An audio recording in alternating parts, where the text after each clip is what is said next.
अब रही बात ये हमारे जो भी अपोजिशन लीडर बोल रहे हैं, भाई एक बात समझिए कि देश में भी परिवर्तन आएगा, लेकिन ये देश जो है ना अखंड भारत बनेगा, हिंदू राष्ट्र बनेगा। हम आपकी बात का समर्थन करते हैं, लेकिन आपकी सोच कुछ और है।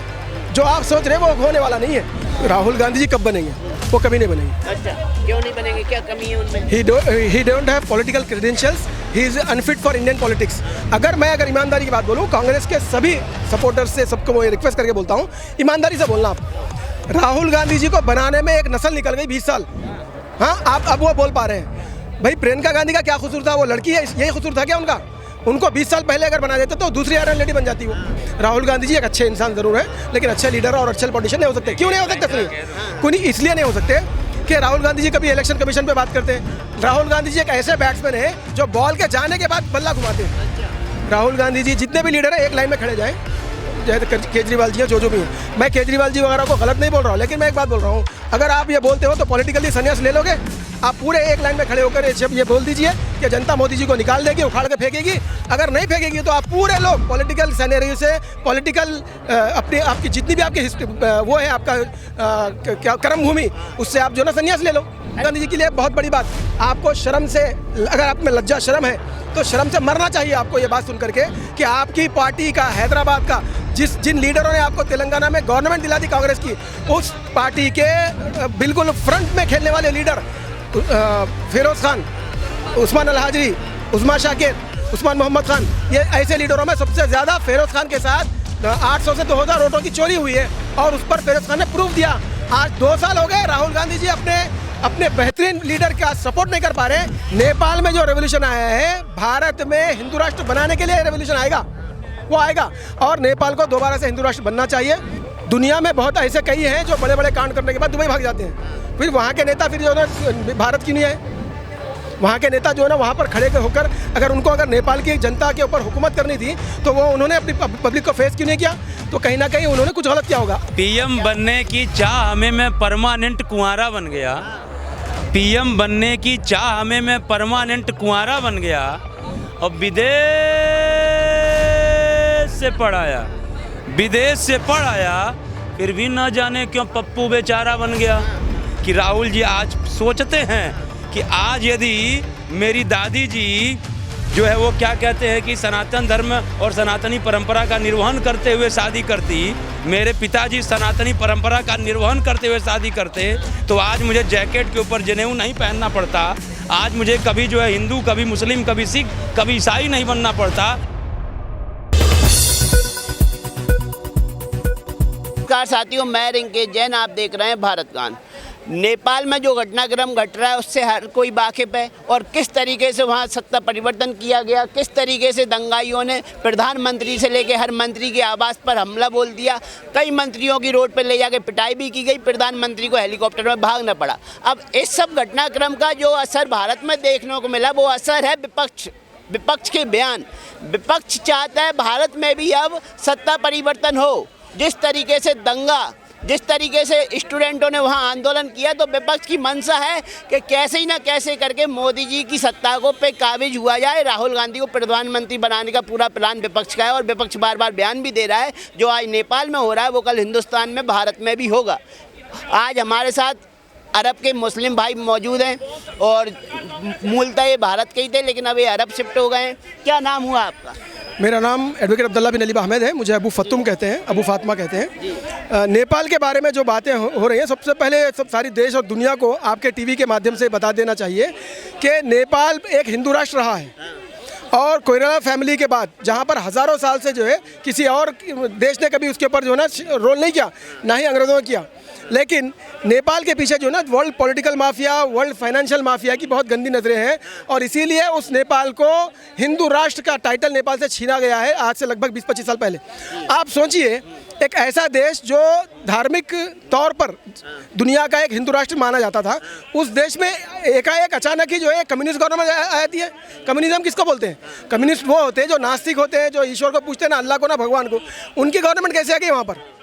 तो ये बहुत बड़ा जो है ना पॉलिटिकल करप्शन था, जिसने नेपाल की पहले गवर्नमेंट का तख्ता पलट किया। लेकिन उसके बाद से अभी तक जो भी स्ट्रगल हो रहा है, ये सारे स्ट्रगल के बाद नेपाल की जनता भी इस बात से इतनी नाराज़ है, दुखी है कि वो वहाँ के लीडरों का जो है ना जो करप्शन है या बहुत सारी चीज़ें हैं जो वहाँ की जनता के सपोर्ट में काम नहीं कर पा रहे हैं, उसके विरोध में जो है ना ये उठे हैं। लेकिन हमारे देश की कुछ अपोजिशन पार्टीज़ भी इसको जो है ना कुछ अलग मकसद से ले रही हैं। लेकिन उनको ये बात समझनी चाहिए कि नेपाल की सिचुएशन बिल्कुल अलग है। नेपाल में बेरोज़गारी बहुत है, हमारे देश में बेरोज़गारी नहीं है उतनी। आप देखिए हर रास्ते पर, हर गली नुक्कड़ पर लोग अपना कोई ना कोई काम कारोबार कर रहे हैं। और हमारा देश दुनिया में जो है ना फाइनेंशियली इतना स्ट्रांग है कि दुनिया के टॉप 5 कंट्रीज़ में आता है। नेपाल का आप हिसाब अंदाज़ा कर सकते हैं 2 करोड़ की आबादी है नेपाल की, और भारत की लगभग 4 करोड़ की आबादी नेपाल की है। भारत की 150 करोड़ है, तो दोनों में बहुत अंतर है। लेकिन जब विपक्षी नेता बोलते हैं कि नेपाल टुडे इंडिया टुमारो, मतलब जो आज नेपाल में हो रहा है कल भारत में हो सकता है, तो विपक्ष बिल्कुल श्योर है कि कल आज नहीं तो कल वो आंदोलन क्रिएट करा देगा भारत में और मोदी जी को सत्ता से बेदखल कर देगा। अरे भाई, यहाँ पर मोदी जी कहाँ से आ गए? देखिए, मोदी जी 15 साल पहले मोदी नहीं थे, 15 साल के बाद मोदी जी नहीं होंगे, कोई और होगा। लेकिन नेपाल में जो रेवोल्यूशन आया है, भारत में हिंदू राष्ट्र बनाने के लिए रेवोल्यूशन आएगा, वो आएगा। और नेपाल को दोबारा से हिंदू राष्ट्र बनना चाहिए। और एक बात है, आज से 25 साल पहले क्या नेपाल में भ्रष्टाचार था? नहीं था। लेकिन वहाँ पर जो है ना जो बादशाही या फैमिली का जो कोरेला फैमिली का जो रोल था, उसको ख़त्म करने का मकसद क्या था? आज उसका परिणाम देख रही है पूरी दुनिया कि नेपाल में कम्युनिज्म को ला लिया गया, नेपाल में भ्रष्ट लीडरों को ला लिया गया। आज वहाँ के लीडर जो है ना दुबई भाग रहे हैं। दुनिया में बहुत ऐसे कई हैं जो बड़े बड़े कांड करने के बाद दुबई भाग जाते हैं। फिर वहाँ के नेता फिर जो है ना भारत की नहीं है। वहाँ के नेता जो है ना वहाँ पर खड़े होकर अगर नेपाल की जनता के ऊपर हुकूमत करनी थी तो वो उन्होंने अपनी पब्लिक को फेस क्यों नहीं किया? तो कहीं ना कहीं उन्होंने कुछ गलत किया होगा। अब रही बात ये, हमारे जो भी अपोजिशन लीडर बोल रहे हैं, भाई एक बात समझिए कि देश में भी परिवर्तन आएगा, लेकिन ये देश जो है ना अखंड भारत बनेगा, हिंदू राष्ट्र बनेगा। हम आपकी बात का समर्थन करते हैं, लेकिन आपकी सोच कुछ और है। जो आप सोच रहे हैं वो होने वाला नहीं है। अब रही बात मोदी जी की, तो मोदी जी ने कोई ऐसा तो नहीं है कि मोदी जी ने आबे हयात पी लिया है जो हमेशा वो रहेंगे। मोदी जी के बाद कोई और आएगा। लेकिन राहुल गांधी कब आएंगे? विपक्ष की तरफ से राहुल गांधी मेन कैंडिडेट है और वो चाहता है कि राहुल गांधी प्रधानमंत्री बने। तो आपको लग रहा है कि सत्ता परिवर्तन होकर राहुल गांधी प्रधानमंत्री बन सकते हैं? क्योंकि पहले वो एटम बम फोड़ने की बात करते हैं और फोड़ भी देते हैं, मोदी वोट चोर बोल देते हैं। अब वो हाइड्रोजन बम लाने की बात कर रहे हैं, मलेशिया गए हुए थे, हाइड्रोजन बम लेके भी आए का हो सकता है सत्ता परिवर्तन कर दें हाइड्रोजन बम के। आपका जवाब सबसे पहले मैं बोल दूं, राहुल गांधी जी कब बनेंगे? वो कभी नहीं बनेंगे। अच्छा, क्यों नहीं बनेंगे? क्या कमी है उनमें? ही don't have political credentials, he is unfit for Indian politics. अगर ईमानदारी की बात बोलूं, कांग्रेस के सभी सपोर्टर्स से सबको मैं रिक्वेस्ट करके बोलता हूं, ईमानदारी से बोलना। आप राहुल गांधी जी को बनाने में एक नस्ल निकल गई 20 साल। हाँ, आप अब वो बोल पा रहे हैं। भाई प्रियंका गांधी का क्या कसूर था? वो लड़की है, यही कसूर था क्या उनका? उनको 20 साल पहले अगर बना देते तो दूसरी आयरन लेडी बन जाती वो। लेकिन वो नहीं करोगे, ये घटिया बातें छोड़ दीजिए। और रही बात राहुल गांधी जी की, राहुल गांधी जी एक अच्छे इंसान जरूर है, लेकिन अच्छे लीडर और अच्छे पॉलिटिशियन नहीं हो सकते। क्यों नहीं हो सकते? सुनिए, इसलिए नहीं हो सकते कि राहुल गांधी जी कभी इलेक्शन कमीशन पे बात करते हैं। राहुल गांधी जी एक ऐसे बैट्समैन हैं जो बॉल के जाने के बाद बल्ला घुमाते हैं। क्या हमारे पास क्या इलेक्शन कमीशन का कोई मेथड नहीं है कि अगर आपके पास अगर जाली वोट अगर है बोलकर आपने चैलेंज किया है तो आपके पास एक टाइम टेन्योर दिया जाता है, उस टाइम लिमिट में आप जो है ना उसके अगेंस्ट जो है ना आप याचिका डालें, उस पर कार्रवाई करें। आप वो नहीं करके जनता में फिर रहे हो। डिसीजन लेने वाली कौन है? जनता लेगी या इलेक्शन कमीशन लेगा? या इलेक्शन कमीशन अगर भ्रष्ट हो तो आप जो ना आपको सुप्रीम कोर्ट जाना पड़ेगा, हाई कोर्ट जाना पड़ेगा। अभी तो पूरा विपक्ष एक मत में बोल रहा है जनता मोदी जी से संतुष्ट नहीं है, और जो आज नेपाल में हो रहा है वही भारत में भी होने वाला है। मोदी को गद्दी से उखाड़ फेंकेगी जनता भारत की। नहीं, ये नहीं होने जा रहा है। अगर अच्छा एक बात पूछूं मैं, राहुल गांधी जी जितने भी लीडर हैं एक लाइन में खड़े जाएं, जैसे केजरीवाल जी हैं, जो भी हैं। मैं केजरीवाल जी वगैरह को गलत नहीं बोल रहा हूँ, लेकिन मैं एक बात बोल रहा हूँ, अगर आप ये बोलते हो तो पॉलिटिकली संन्यास ले लोगे? आप पूरे एक लाइन में खड़े होकर ये बोल दीजिए कि जनता मोदी जी को निकाल देगी, उखाड़ के फेंकेगी। अगर नहीं फेंकेगी तो आप पूरे लोग पॉलिटिकल सैनरी से, पॉलिटिकल आपकी जितनी भी आपकी वो है आपका क्या कर्म भूमि, उससे आप जो ना संन्यास ले लो।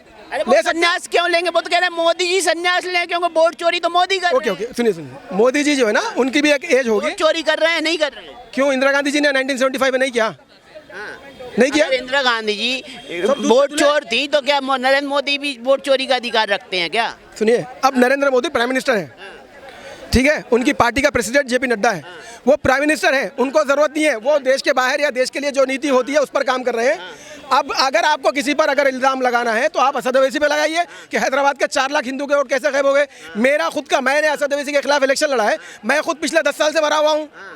और अब राहुल गांधी जी के लिए बहुत बड़ी बात, आपको शर्म से, अगर आप में लज्जा शर्म है तो शर्म से मरना चाहिए आपको ये बात सुन करके कि आपकी पार्टी का, हैदराबाद का, जिन लीडरों ने आपको तेलंगाना में गवर्नमेंट दिला दी कांग्रेस की, उस पार्टी के बिल्कुल फ्रंट में खेलने वाले लीडर फिरोज खान, उस्मान अल हाजरी, उस्मा शाकिर, उस्मान मोहम्मद खान, ये ऐसे लीडरों में सबसे ज़्यादा फिरोज खान के साथ 800 से 2000 वोटों की चोरी हुई है और उस पर फिरोज खान ने प्रूफ दिया।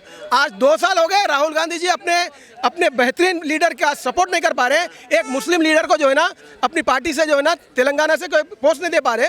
वो अगर मोदी जी के बारे में बोले तो पहले अपने गिरेबान में झांक के देखो यार, पहले अपने गिरेबान में झांक के देखो। क्या आपको फिरोज खान ने 828 वोट सिर्फ एक कमरे से निकाल करके साबित नहीं किया? पेपर ने भेजा।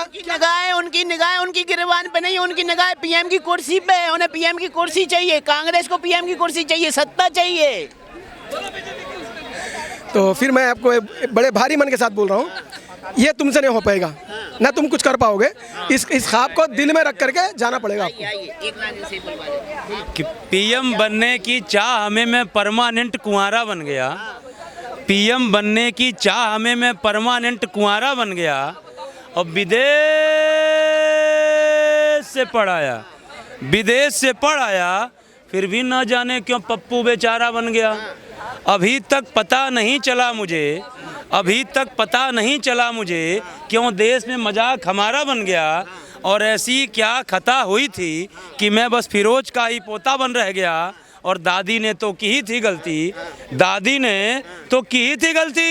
मेरा पिता भी इटालियन का चहेता बन